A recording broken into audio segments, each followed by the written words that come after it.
दोस्तों, जैसा मैंने पिछले सीन में दिखाया था आपको कि रात में मैं ऋषिकेश पहुंचा था। ऋषिकेश में गंगा जी के स्थान पर परमार्थ घाट पर मैंने एक सीन आपको दिखाया हुआ था। फिर रात देर हो गई थी, थक गया था, एक होटल में ठहरा। अब यहाँ से मैं निकल रहा हूँ और फिर ऋषिकेश के नए नए नज़ारे, नए नए दृश्य आपको दिखाऊंगा। उत्तराखंड की हसीन वादियों को दिखाने के लिए मैं निकल चुका हूँ। आपको कई नज़ारे अलग अलग तरह से दिखा रहे हैं। प्रकृति के नज़ारे आपको देखने को उत्तराखंड में मिलेंगे। एक सन्नाटे से रास्ते से गुजरते हुए मैं आगे बढ़ रहा हूँ। ये भूतनाथ मंदिर की ओर आगे बढ़ता है, फिर यहीं से नीलकंठ के ओर आगे बढ़ जाता है। आप इधर देख रहे होंगे सुनसान सड़कें हैं। उत्तराखंड में जीवन भी बहुत आसान नहीं है, जीवन भी बहुत सरल नहीं है। यहाँ कठिनाइयों से भरा जीवन है, क्योंकि बड़ी बड़ी पहाड़ियाँ हैं। पहाड़ियों में रास्ते निकाल पाना बहुत मुश्किल का काम होता है, बहुत कठिन काम होता है। इसलिए लोगों को चलने में बहुत ज़्यादा दिक्कत होती है। करीब 2 से 3 किलोमीटर मैं चला, उसके बाद भी यहाँ पर कोई वाहन दिखाई नहीं दिया। ना ऑटो है, ना टेम्पो है, ना रिक्शा है, कोई साधन दिखाई नहीं दिया। और ख़ास बात यह है कि कोई दुकान भी नहीं दिखाई दे रही है कि जहाँ पर आप बैठकर चाय पी सकते हैं, जहाँ पर बैठकर थोड़ा सा आराम कर सकते हैं। एक आध, अब देखिए, एक गाड़ी जो है, कार जो है, करीब 1 से 1.5 घंटे बाद एक कार निकलती हुई दिखाई दी है। यानी यहाँ पर ना तो कोई दुकानें हैं और ना ही ट्रेवल के लिए कोई साधन है। बस सिर्फ साधन है या तो आपके पास कार हो, या तो आपके पास स्कूटी हो, बाइक हो, यही साधन आपको दिखाई दे सकता है। खाने पीने की भी कोई चीज़ें यहाँ पर नहीं है जो खाने पीने की। एक जगह चलते चलते मुझे प्यास लग गई है, तो यहाँ मैं दिखा रहा हूँ, एक जगह नल जो है थोड़ा दिख गया है, तो नल के पास चलेंगे, नल के पास चल के पानी यानी थोड़ा पियेंगे, क्योंकि आगे पता नहीं कुछ मिले या ना मिले, और कोई साधन दिखाई दे, खाने पीने की चीज़ें ना मिले, तो इसलिए इस नल के पास चल रहे हैं। वो भी नल में पानी आ रहा है कि नहीं, ये भी देखना पड़ेगा। और नल में टोटी करके अगर मैंने खोला, हाँ, तो पानी तो आ रहा है और बड़ा ठंडा ठंडा पानी है। और पहाड़ों का ये पानी है। खास बात है कि पहाड़ से ये पानी निकल कर आ रहा है, इसलिए खूब इसमें ठंडकपन है। और दूसरा जो है कि यहाँ आप, ये भी बहुत कठिन काम होगा कि पाइपलाइन लाकर कैसे यहाँ पर पाइपलाइन से सप्लाई की गई होगी, ये बहुत कठिन काम होगा। अब आगे का सीन मैं फिर आपको दिखाऊंगा। उत्तराखंड का जीवन कैसे होता है, उत्तराखंड के लोग रहते कैसे हैं, उन सब के बारे में मैं इस सीरीज में दिखाऊंगा आपको। यूं तो उत्तराखंड हसीन वादियों की जगह है, खूबसूरती की जगह है। तमाम ऐसे खूबसूरत स्थान हैं जिसको आप देखेंगे तो आपको रुकने का, ठहरने का मन कर जाएगा। लेकिन एक ऐसा नज़ारा मैं दिखाऊंगा जो मेरी आंखों में आ गया और आप सब तक पहुंचाने की उसकी कोशिश मैं कर रहा हूं। यहाँ आप आएंगे और पहाड़ के अंदर, जंगलों के अंदर, भीतर जब और अंदर चलेंगे तो एक बेहतरीन और खूबसूरत भरा नज़ारा मिलेगा। और प्रकृति की गोद से निकलती एक ऐसी धारा बहेगी कि जिसे आप देखेंगे तो आपको भी अच्छा लगेगा। इधर अगर निगाह जा रही है तो इधर ज़रा देखिए, इधर एकदम पहाड़ और गुफा दिखाई दे रहा है। जैसे लग रहा है कि जटाओं के बीच से ये पहाड़ निकला हुआ है। साधु, सन्यासी, संत इन्हीं गिरी कंदराओं में, इन्हीं पहाड़ों में जाकर साधना करते हैं, तपस्या करते हैं। अब आगे जरा ले चलेंगे, जो मैं आपको दिखाना चाहता हूँ। धीरे धीरे चलेंगे क्योंकि यहाँ पर गिरने की स्थिति है और यहाँ का रास्ता बहुत वो है, बड़ा दुर्गम भरा है। और रास्ते में खास बात ये है कि ईंट पत्थर बहुत बड़े बड़े हैं, तो वो मैं दिखाऊंगा। अब यहाँ से जो दिखाना मैं चाह रहा हूँ वो आप देखिए। आपको झरने की आवाज़ आ रही होगी, आपको बेहतरीन नज़ारा थोड़ी देर में मैं दिखाने जा रहा हूँ। यहाँ से देखिए पानी की धारा बह रही है, धीरे धीरे ये बहते हुए पहाड़ से नीचे जाती है। और यही धारा ऊपर आकर, ऊपर देखिए, ऊपर नीचे पहाड़ के बीच से कैसे धारा निकलती है उसको मैं दिखाऊंगा। पहाड़ के बीच से धारा ये निकल रही है और ये पर्वत, पहाड़, पत्थर होते हुए ये ऊपर तक जा रहे हैं। और यहाँ से बेहतरीन नज़ारा आपको दिखाई देगा, बहुत सुंदर दिखाई देगा, बहुत अद्भुत दिखाई देगा। यहाँ से देखिए तो प्रकृति की गोद, प्रकृति की सुंदरता यहाँ दिखाई देगी। ये उत्तराखंड में है, ऋषिकेश से करीब 5 से 10 किलोमीटर की दूरी पर है। क्योंकि पहाड़ी का बहुत ज़्यादा घुमाव है तो इसलिए इसकी दूरी बढ़ जाती है। वैसे अगर दूरी करेंगे तो 2 से 4 किलोमीटर दूर होगा, लेकिन पहाड़ से घूमते हुए आएंगे तो 5 से 10 किलोमीटर की दूरी ये पड़ जाएगी। अब यहाँ पर पानी की धारा जो बह रही है, यहाँ नेचुरल आप प्रकृति का आनंद लीजिए।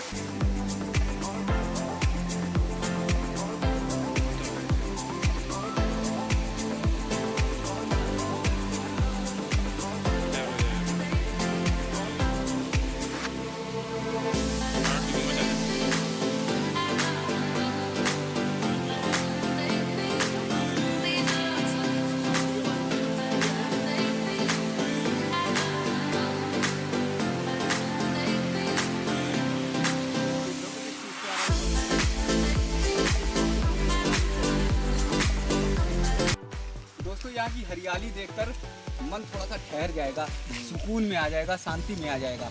बेहतरीन हरियाली आपको देखने को मिलेगी।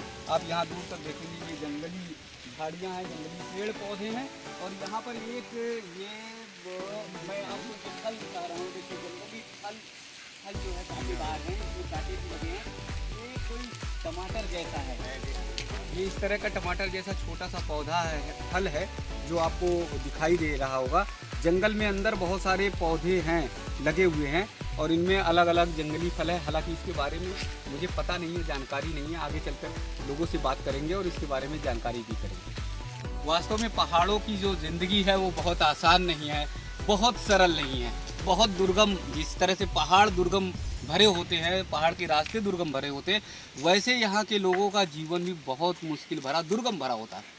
आप देख रहे होंगे दूर तक, अगर आपकी निगाह जाएगी तो देखिए ऊपर पहाड़ पर मकान बने हुए हैं, जंगलों की पूरी झाड़ी है, और वहाँ पर 2-3 मकान दिखाई दे रहे हैं। और आप समझ सकते हैं कि इतनी ऊंचाई पर जहाँ पहाड़ पे हैं तो कैसे लाइट पहुँचती होगी, कैसे पानी पहुँचता होगा, और कैसे लोग रहते होंगे। जरा सा भी पहाड़ अगर बारिश के दिनों में खिसके तो पूरा का पूरा मकान जो है, घर जो है, वो नीचे आ जाएगा। लेकिन फिर भी लोग रहते हैं, चूँकि वर्षों से रह रहे हैं। यहाँ उनका ज़मीन से नाता है, यहाँ पहाड़ से उनका नाता है। तो इस पहाड़ के नाते से, इस ज़मीन के नाते से, मातृभूमि के नाते से वो ऐसे दुर्गम भरे पहाड़ी इलाकों में भी रह रहे हैं। और वही लोग जो है यहाँ की संस्कृति और कल्चर को बचाए भी हुए हैं। उत्तराखंड की हसीन वादियों को मैं दिखा रहा हूँ। अब आ गया हूँ, जैसे मैंने बताया था कि उत्तराखंड में ट्रैफिक आपको नहीं दिखाई देगा, गाड़ियाँ नहीं दिखाई देंगी, तमाम दुकानें नहीं दिखाई देंगी। काफ़ी दूर चलने के बाद एक दुकान मिली चाय की, बेहतरीन चाय भैया बनाते हैं। और यहाँ पर बैठने के बाद उनका ब्रेड पकौड़ा भी खाया, चटनी जो थी वो बहुत मज़ेदार थी। अब मैं उनसे बात करूँगा कि यहाँ की दुकानें कैसे होती हैं। जैसे बड़े शहरों में सजी होती हैं, पूरी दुकानें भरी होती हैं, लेकिन चूँकि पहाड़ी इलाका है तो यहाँ सामान लाने में, ले जाने में बहुत ज़्यादा दिक्कतें होती है। तो वो दुकान किस तरह से अरेंज करते हैं, कैसे सामान लाते हैं, उसके बारे में बात करूँगा। यहाँ की दुकान कितने साल पुरानी है? सन 1998। 1998 से है। इसी तरह से दुकान बनाए हुए थे? नहीं, पहले खुली थी, ओपन थी। पहले हमारे यहाँ 1998 में यहाँ आई थी, कुंभ आया था। कुंभ आया था, कुंभ के इसमें लगाई थी, फिर हमारी दीवार के पीछे थी जी। फिर उसके बाद अब यहाँ पर। तो ये कै बजे तक खुली रहती है आपकी दुकान? ये आजकल क्या होता है, 7-8 बजे शाम को। तो शाम को फिर आने में वो डर नहीं लगता, जंगली जानवर? नहीं, अब तो पहले तो चलो कोई बात नहीं। पहले तो क्या था, लाइट नहीं थी। लाइट तो नहीं पूरे थी। हमारे यहाँ पर पूरे जो नगर पंचायत है, उन्होंने पूरी लाइट की पूरी व्यवस्था कर रखी है यहाँ से आगे तक। तो इसलिए डर नहीं लगता है? अब कोई डरने वाली कोई बात ही नहीं। तो दुकान के जैसे सामान है वो कैसे लाते हैं, कहाँ से लेते हैं? यहाँ की एक खासियत है जी। ऋषिकेश में क्या है, चोरी डकैती क्राइम कुछ नहीं होता। कुछ नहीं? यहाँ कुछ नहीं है। आपकी जैसे कोई भी चीज़ यहाँ पड़ी है ना, तो पड़ी है जी। अब जैसे किसी को मिल जाएगी जी, तो आपके थाने, लोकल बंदे को मिलेगी तो थाने में जाएगा जी। अब कोई यात्री यहाँ पर, क्योंकि टूरिस्ट प्लेस है जी, तो यहाँ कोई टूरिस्ट को मिल जाए, जो कोई समझदार टूरिस्ट होगा तो वो क्या बोलते हैं, अपना जी थाने में देगा। दुकान में ब्रेड पकौड़े बनाते हैं और क्या ब्रेड पकौड़े, दाल चावल, मोमो चाउमीन। 2 बजे के बाद अपना मोमो चाउमीन लग जाता है, शुरुआत हो जाती है। तो ये आप देख रहे होंगे, इन्होंने भैया ने जो खास बात बताई है वो बताई है कि यहाँ ईमानदारी बहुत ज़्यादा है। अगर लोग सामान अपना भूल जाते हैं तो वो फिर जो है यहीं पे रखा रहेगा, या तो थाने में देंगे, लोकल थाने में, या फिर वो कोई दोबारा व्यक्ति आता है तो उसे ज़रूर देंगे, लेकिन अपना ले नहीं जाते। यही उत्तराखंड की खासियत है, खूबसूरती यहाँ की ईमानदारी भी है। दोस्तों ऋषिकेश ऐसा लगता है कि जैसे मानो प्रकृति के गोद में बसा हुआ है।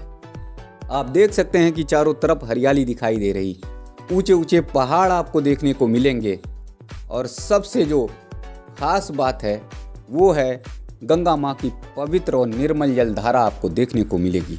इतना शुद्ध जल आपको कहीं पर भी गंगा जी का देखने को नहीं मिलेगा। एकदम अमृत समान गंगा माँ का जल आपको दिखाई देगा। यहीं पर आपको एडवेंचर्स भी दिखाई दे जाएंगे। आप देख रहे होंगे दूर तक, अगर आपकी निगाह जा रही होगी तो ऊंची पहाड़ी से एक लड़की जंप लगा रही है गंगा जी में, और गंगा जी में तैरने का प्रयास वो कर रही है। चारों तरफ एडवेंचर ही एडवेंचर्स यहाँ पर आपको देखने को मिलेंगे। वास्तव में ऊंची ऊंची पहाड़ियाँ और इस पर वाहन चलते हुए और लोगों का चलना वो किसी खतरे से कम नहीं है, लेकिन इस खतरों को खेलने के लिए दूर से देश भर से सैलानी उत्तराखंड की यानी ऋषिकेश की हसीन वादियों में पहुंचते हैं, क्योंकि यहाँ जैसी सुंदरता आपको कहीं नहीं दिखाई देगी। हरिद्वार से लेकर ऋषिकेश तक कमाल के नज़ारे आपको दिखाए हैं, लेकिन आपकी सबसे बेहतरीन और सबसे ब्यूटीफुल नज़ारा जो आपको दिखा रहा हूँ, उसे देखकर आपका मन भी बाग बाग हो जाएगा, आपका दिल भी गदगद हो जाएगा। यहाँ पर पूरी नेचुरल ब्यूटी गंगा माँ की दिखाई देगी, शुद्ध गंगा माँ का जल दिखाई देगा। अगर गंगा जी का जल आपको देखना है तो देखिए कितना साफ और सुंदर है, पूरा नीले कलर का है। ऐसा गंगा माँ का जल आपको कहीं पर भी नहीं दिखाई देगा। ऋषिकेश में अगर आप आएंगे तो रामपुले के पास पहाड़ियों की वादी में ये दृश्य आपको दिखाई देगा, ये सीन आपको दिखाई देगा। अगर दूर तक आप नज़ारे को देखेंगे, दूर तक गंगा माँ के स्थल को देखेंगे तो निर्मल बहती हुई गंगा वेग के साथ बह रही हैं।